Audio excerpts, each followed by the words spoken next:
of Ishbitz, who is considered by many to be the greatest student of all, was Tzaddik HaKohen of Lublin, not to be confused with the Choz of Lublin, because Lublin, like I said, was a major center there.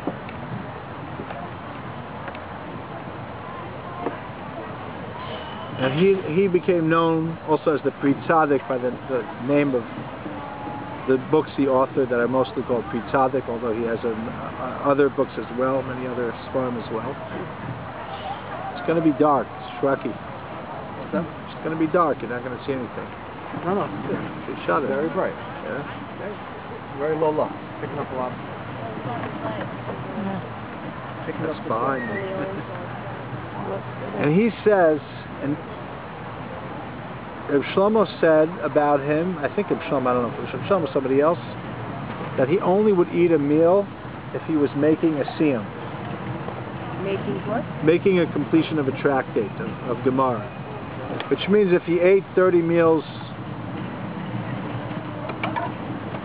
and meant basically he was finishing the whole Talmud every month.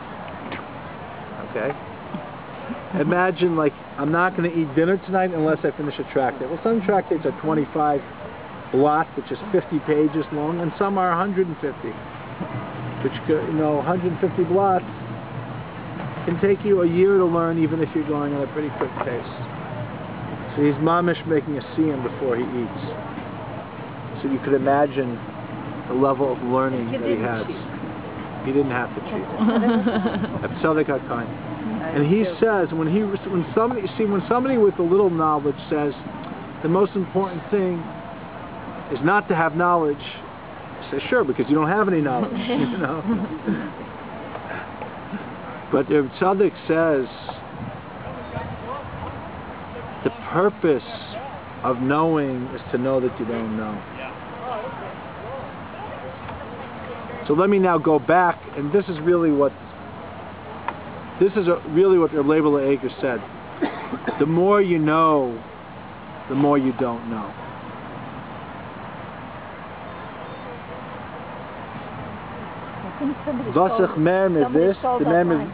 Somebody stole that line from him. Who stole that line? In the literature.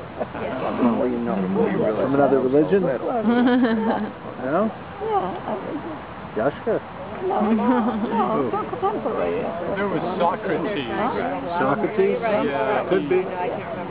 I mean, Yeah. the premise was he knew he didn't know. What's that? Say what Socrates said. Well, with Socrates, one of his premises was he knew that he didn't know anything, and therefore he was the wisest man. So then he went around. I mean, this is sort of a rough. Yeah. And then he went around proving to everybody else that they didn't know anything. Exactly. Yeah, and that was sort of the Socratic method. Did not make him very popular. Is he the one who said know thyself? Yes, that's right. Yeah, I don't think that this concept of knowing that you don't know is new to Kotzker on the one hand, but the way they did it was still unique in their time. I think a lot of Torah and philosophy is to get to the point of realizing that the mind only takes you so far, and then you get to this great unknown, and you could try to know more about that great unknown. You could transform through knowledge that which was previously unknown to you to become the known, but there's still something that's unknown. And the point is to get to that highest level. That highest level is God.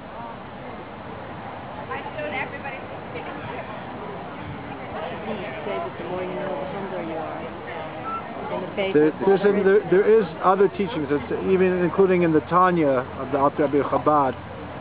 He has a whole about katonti b'kol achsadim mikol emes ki b'makli avarti sayarden.